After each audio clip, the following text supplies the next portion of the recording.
পরপর দুটো ছবি দেখাবো। এই হচ্ছে আদালতে যখন প্রবেশ করানো হলো নির্মল ঘোষকে, সেই সময়কার ছবি।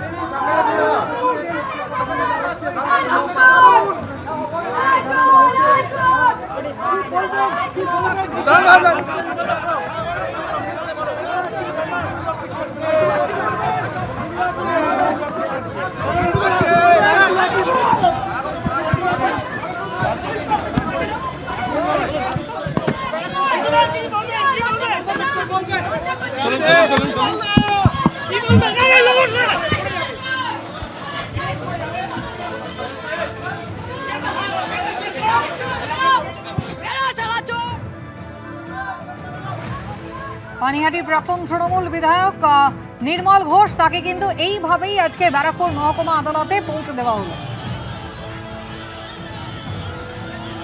খড়দা থানা থেকে যখন বের করা হচ্ছিল নির্মল ঘোষকে, দেখুন প্রচুর মানুষজন ভিড় জমিয়েছিলেন। লাথি, কিল, চড়, ঘুষি, ডিম বাদ পড়েনি কিছুই। হেলমেট পরিয়েও কিন্তু শেষ রক্ষা করা যায়নি।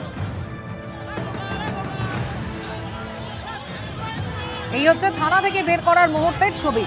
প্রচুর মানুষজন চারপাশে ভিড় জমিয়েছিলেন।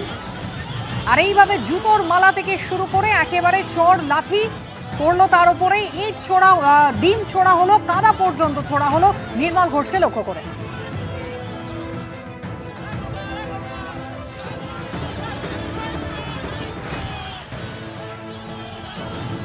বেশ কয়েকদিন ধরেই বেপাত্তা ছিলেন নির্মল ঘোষ। অবশেষে গতকাল তাকে বালাসোর থেকে পুলিশ গ্রেফতার করে। তার গাড়ির হদিশ পাওয়া যায় এবং সেইভাবে তাকে গ্রেফতার করা হয়। মাঝরাত্রে তাকে নিয়ে আসা হয় খড়দা থানায়।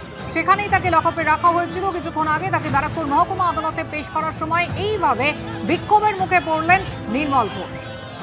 এরপর সঞ্জীব মুখোপাধ্যায়, তাকে আগেই বের করা হয়েছিল গতকাল রাত্রে। সঞ্জীব মুখোপাধ্যায় প্রাক্তন কাউন্সিলর, তাকে গ্রেফতার করা হয়েছিল এই একই অভিযোগ। এফআইআর নেম 3 জনের মধ্যে একজন এই সঞ্জীব মুখোপাধ্যায়। তাকে যখন আজকে থানা থেকে বের করা হলো তখনও কিন্তু সেই একই ঘটনা ঘটলো। তাকে লক্ষ্য করে চোর চোর স্লোগান যেমন দেওয়া হলো, একই সঙ্গে উড়ে এলো ডিম।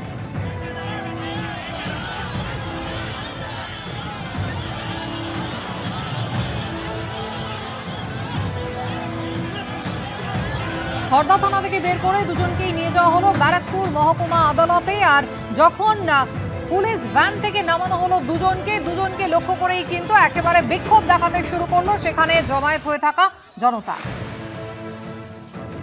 সমীরণ পাল সরাসরি কোর্ট চত্বর থেকে রয়েছেন আমাদের সঙ্গে। সমীরণ, কিছুক্ষণ আগে যে ছবিটা দেখা গেল, একেবারে সকাল থেকে কড়া নিরাপত্তার বেড়াজালে ঘিরে রাখা হয়েছিল ব্যারাকপুর মহকুমা আদালত, কিন্তু তা সত্ত্বেও সঞ্জীব মুখোপাধ্যায় এবং নির্মল ঘোষ দুজনকে যখন নিয়ে আসা হলো, তুমুল বিক্ষোভের মুখে পড়তে হলো দুজনকে।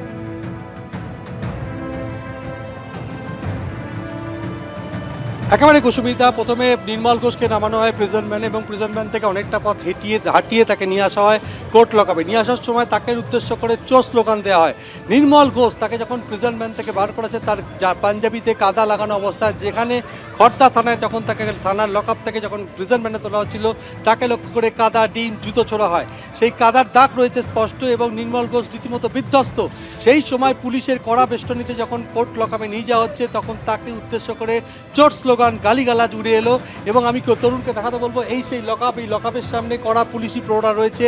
সেই কড়া পুলিশি প্রহরার মধ্যে নির্মল ঘোষ এবং সঞ্জীব মুখোপাধ্যায়কে রাখা হয়েছে। প্রথমে নির্মল ঘোষকে নিয়ে আসা হয়, পরে প্রিজন ভ্যান থেকে নিয়ে আসা হয় সঞ্জীব মুখোপাধ্যায়কে। এই সঞ্জীব মুখোপাধ্যায়কে গতকাল পানিহাটি থেকে গ্রেপ্তার করেছে খড়দা থানার পুলিশ। সঞ্জীব মুখোপাধ্যায় ভিন রাজ্যে চলে গেছিলেন। তিনি আমাদেরকে কয়েকদিন আগে জানিয়েছিলেন যে কাজের জন্য তিনি ভিন রাজ্যে আছেন, দ্রুত ফিরবেন। কিন্তু গতকাল তিনি যখন ফেরেন, তারপরই গোপন সূত্রে খবর পেয়ে তাকে গ্রেপ্তার করে খড়দা থানার পুলিশ। সঞ্জীব মুখোপাধ্যায়কে গ্রেপ্তার করা হয়েছে, আগেই নির্মল ঘোষকে গ্রেপ্তার করা হয়েছিল। কিন্তু অপর অভিযুক্ত পানিহাটি পুরসভার প্রাক্তন পুরপ্রধান সোমনাথ দে, তাকে খুঁজছে পুলিশ, অন্য হয়ে খুঁজছে পুলিশ। এবং যেটা সূত্র মারফত জানা যাচ্ছে যে তিনিও ভিন রাজ্যে পাড়ি দিয়েছেন এবং নির্মল ঘোষও গত কয়েক সপ্তাহ ধরে দেশের বিভিন্ন প্রান্তে আত্মগোপন করে লুকিয়েছিলেন এবং তার পাশাপাশি তিনি দিল্লিও গেছিলেন। কিন্তু দিন কয়েক ধরে একটি গাড়ি ব্যবহার করছিলেন, সেই গাড়ির সূত্র ধরে ব্যারাকপুর কমিশনারের গোয়েন্দারা তাকে গ্রেপ্তার করে বালাসোর থেকে।